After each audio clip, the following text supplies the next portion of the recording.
बोलिए वृंदावन बिहारी लाल की जय हो। श्री राधा रानी सरकार की जय हो। बंधु, मैंने अभी आपको बताया कि आज गोकर्ण का जन्म हुआ है। बंधु, धुंधकारी और गोकर्ण में 3 महीने का अंतर था। उन दोनों में एक फर्क भी देखो। काले न तो जातो गोकर्ण पंडितो ज्ञानी कारी महाखला। बंधु, जो गोकर्ण जी थे वे बड़े पंडित विद्वान थे। जो धुंधकारी था वो महाखल था। जिस थाली में खाता उसी थाली में छेद कर। बंधु,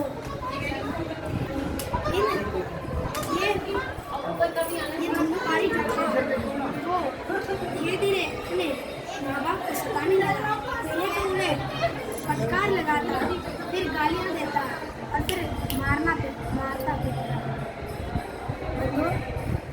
और जो गोकर्ण जी थे वे दुख समझते थे। आज धुंधकारी अपने पिता आत्मदेव को मारता है, सताता रहता है।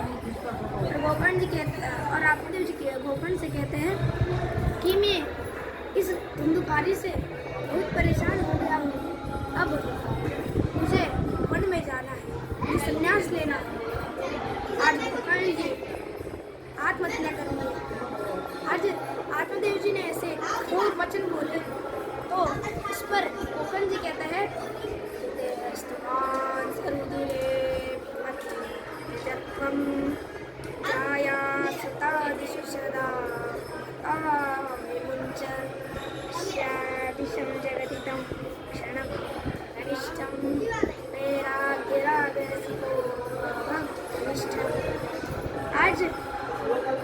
आज गोकर्ण जी कहते हैं कि इस मरने में क्या है, ये हमारा जो देह है ये नश्वर है, इसलिए हमें आत्मा से परमात्मा से बोलन करना चाहिए। इसलिए हमें हरिनाम संकीर्तन करना चाहिए। आज ये बात सुनकर के आत्मदेव जी वृंदावन चल पड़े और वहाँ जाकर दशम स्कंद का पाठ करने लगे। यहाँ पर धुंधली अकेली पड़ गई और धुंधकारी को बहुत खुशी हुई कि अब मुझे रोकने टोकने वाला कोई नहीं रहा। इसलिए वो अपनी धुंधली माँ को खुद पीटता, खुद मारता। धुंधली भी इससे परेशान हो गई और कुएं में जाकर मर गई, आत्महत्या कर ली। फिर धुंधकारी ने सोचा कि अब तो मैं बहुत निश्चिंत हो गया हूँ, अब तो मैं कुछ भी करता हूँ। अब तो वे वेश्याओं पर धन लुटाने लगा।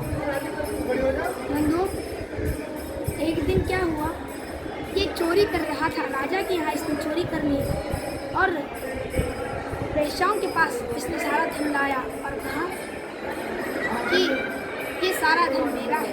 आज वेश्याएं सोचती है कि इसने राजा का धन चुराया है, कहीं राजा ने हमें ही पकड़ना दे, हमें ही मृत्युदंड ना दे दे। आज सभी वेश्याएं धुंधकारी को मारने का सोचती है। जैसे ही रात होती है वैसे ही धुंधकारी मदिरा पान करके घर आया होता है तो धुंधकारी को मारने के लिए उसे बांधती है और उसके मुंह में गरम आग के गोले डालती है। फिर इससे वह मर जाता है। बंधु, वे इतना पापी था कि उसे आगे चल करके प्रेत योनि मिली। वे बहुत बड़ा प्रेत बना। जब गोकर्ण जी को यह बात पता चली कि मेरा भाई मर चुका है तो वे अपने घर वापस लौट आए। उन्होंने अंतिम संस्कार किया, सब किया, लेकिन वे प्रेत बन गए। आज गोकर्ण जी अपने घर गए, उन्होंने पवित्रीकरण किया, सब घर में व्यवस्था की। और जब वे बड़े बैठे हरिनाम संकीर्तन कर रहे थे तब उन्हें कभी घोड़े की आवाज़ आती तो कभी हाथी की आवाज़ आती, कभी कुत्ते की आवाज़ आती। वे सोचने लगते कि ये आवाज़ किसकी है। उन्होंने एक जल लिया और स्वयं में रख करके हवा में छिड़का दिया। जैसे ही हवा में छिड़का वैसे ही एक प्रेत प्रकट हुआ और एक प्रेत कहता है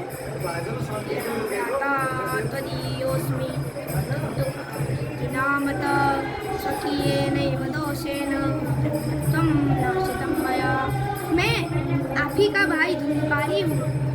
आज गोकर्ण जी बहुत विचार में पड़ जाते, बहुत आश्चर्यचकित हो जाते हैं कि मैंने अंतिम संस्कार किया, सब विधिवत पूजा की, किंतु ये प्रेत कैसे बन गया? आज वे सभी लोगों से कहते हैं कि ये धुंधकारी प्रेत बन गया है। सभी लोग कहते हैं कि इसे मुक्ति दिलाने का उत्तर बस सूर्य भगवान के पास है।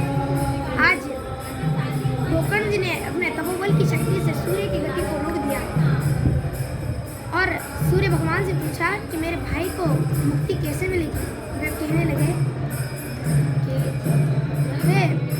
सूर्य भगवान कहने लगे कि आपको श्रीमद् भागवत महापुराण की कथा करनी होगी, जिससे आपका भाई इस प्रेत योनि से छूट जाएगा और उसका उद्धार हो जाएगा। आज गोकर्ण जी संकल्प लेते हैं कि मैं भागवत कथा करूँगा और अपने गांव में बड़ा भागवत का समारोह करते हैं। आज गोकर्ण जी श्रीमद् भागवत महापुराण की कथा कर रहे हैं और उनके बाजू में एक बड़ा बांस है और उस बांस पर धुंधकारी बैठा है, उसके 7 गांठें हैं। जैसे ही महाराज प्रथम दिवस की कथा संपूर्ण हुई, वैसे ही उस बांस की एक गांठ फट गई।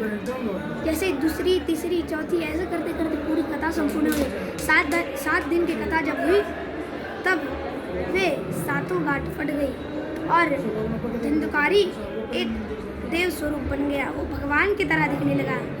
बोले भागवत महापुराण की जय हो। इसके साथ हम आज की वाणी में विराम करते हैं।